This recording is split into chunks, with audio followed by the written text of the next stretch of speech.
Wow. C'est mission planète Gong.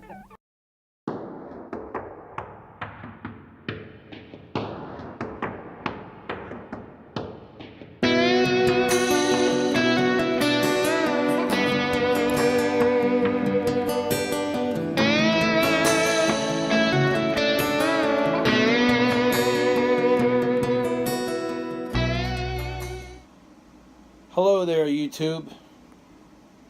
It's the Spaceman here again tonight, and smoking my. I like how I turn my pipe when I first get on here. You know, hey, it's the Spaceman. I turn my pipe. It's like I'm putting up my antenna or something, right? Smoking my Wiley Galleon Bent Dublin, and I'm finishing up on a 2-week experiment. I'll show you that in a second as soon as I fire this bowl up.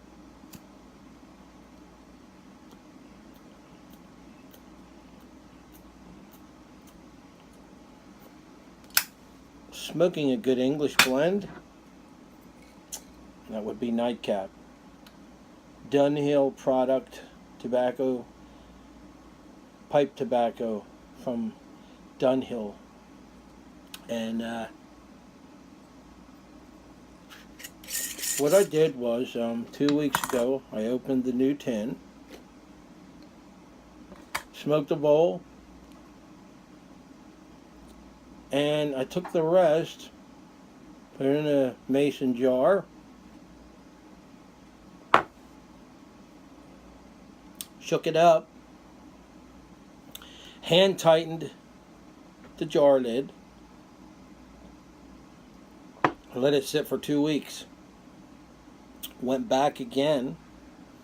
I actually took it out, put it in a Ziploc bag, zipped it shut, shook it around, mixed it all up, and shook it around again, put it back in the jar, let it sit for 2 more weeks. And supposedly, according to a blog that I had read by a person who did this, they had complained previously that it had too much of a vinegary or harsh taste. They said that kind of mellowed the tobacco out.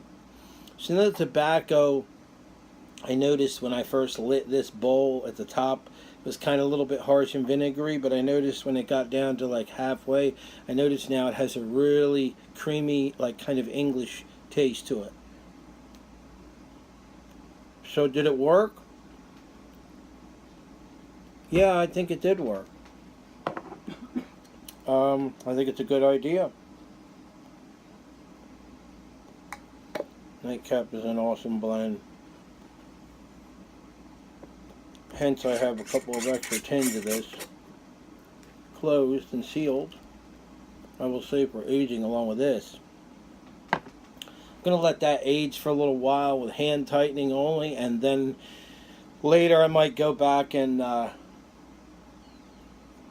actually vacuum seal it. Now you notice if you tighten this, you'll notice this is bellowed up the lid. So after you hand tighten it, you'll go and push down and it'll stay down. What that does, it actually makes a hand tightened seal. There's a couple other things in this video that I want to share with you besides this experiment. And one of them is this.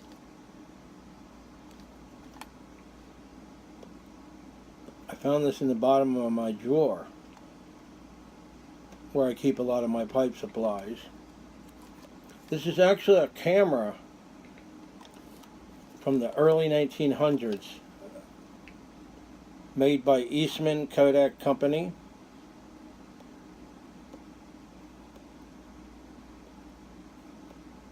And this camera, it opens right here by pulling out this lever, and this trap door opens, and then you pull the shutter and everything out on this accordion style setup. See, like that? And this is the viewfinder. So you basically, they would take the camera, look down through here, get the image, and then click.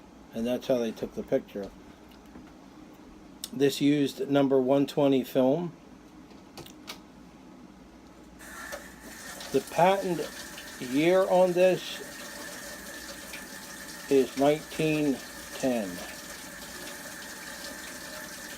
So this is old. That would make this camera 107 years old.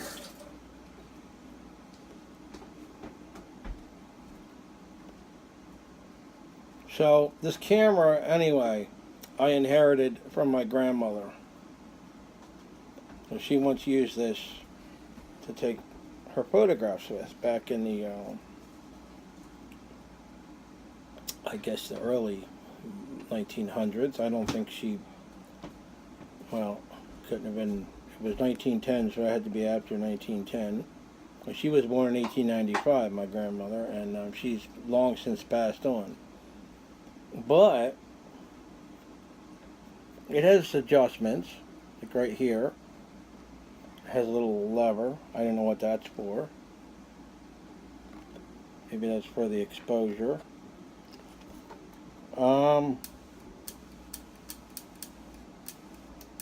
It actually has a shutter.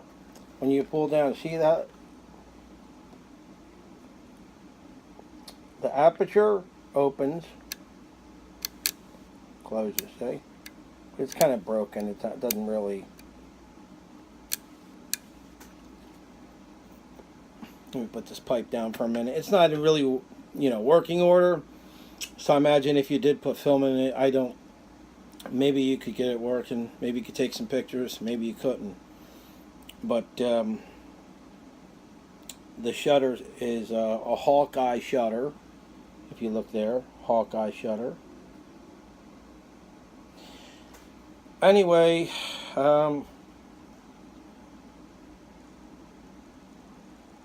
that's about it. It has a little adjustment here somehow for something. I don't know what that is. For how many feet away you are, and you push that. Yeah, you would loosen this screw and push this back, so that would stop this bellow, whatever you want to call this, from coming as far out as it is. Now to close this, you push this little button, and it pulls this lever up, and then you push this back in, push these down like so, and close this, and that's it. And this would be your film advance right here.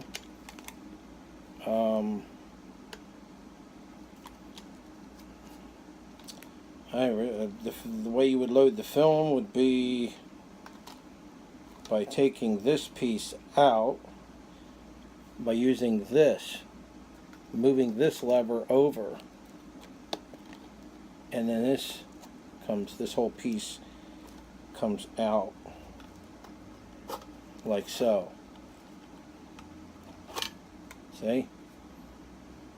And this is where the film would go, down in here. There's a spindle down in there, and you put the film on, and you'd feed the film through here, and this would show you what number picture you were at. So there's the camera all folded up inside of there. So that is how that actually works. And really cool. It's a kind of, and then I guess you have to put it back in like this.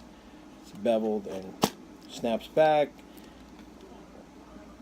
And then this piece goes back like that and locks this in place. So that's it. Yeah, use film number 120. Ancient camera.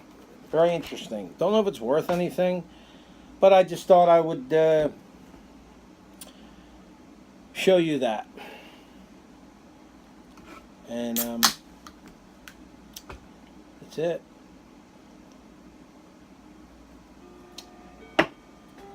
So that's all really going to present in this video.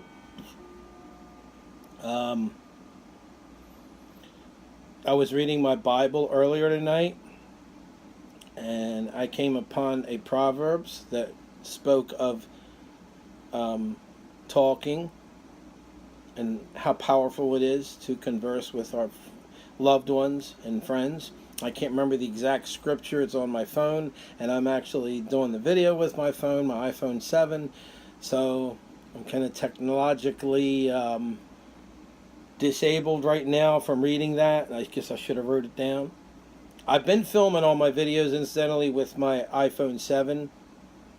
And I've actually been doing all the editing with a free movie app because my computer's been down now for 3 or 4 days. I think it finally bit the dust. And so my laptop is on loan to somebody, so I'll be getting that back. And I'll be redoing my videos. So I've been using a program on the iPhone, a free app, and it's a pretty decent program to do my videos with. And I just access the music from my iTunes. But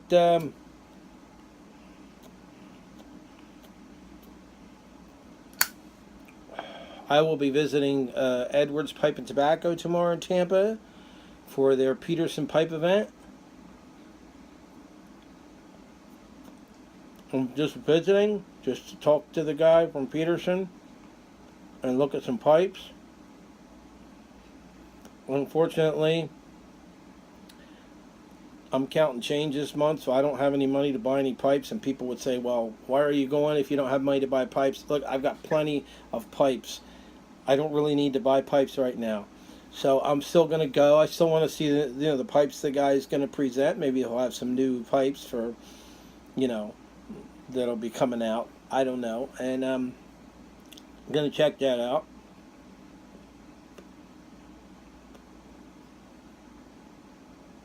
So, if you're around the Tampa area, you want to join me for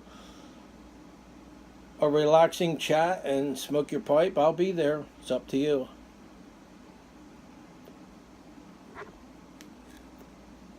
This is awesome. Remember, we'll go over that again. Open the tin of Nightcap. A fresh new tin. Pop it open. Put it in a mason jar. You can put it in a bigger mason jar, and you won't have to do the Ziploc baggy thing I did, shaking it. Put it in like a quart size or a pint size, and shake it around. Hand tighten it. Shake it around. Set it aside for 2 weeks. Go back. Take it out. Shake it around again. Set it aside for 2 more weeks. Take it out. Pack your pipe and enjoy it. And it's awesome.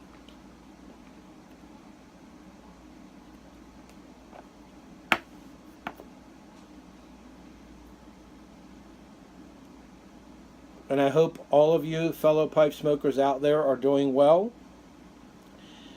I will try to keep all of you. I can't remember all of your names, but I will say prayers for everyone who's having problems, whether it be health or family, or because I care about everyone.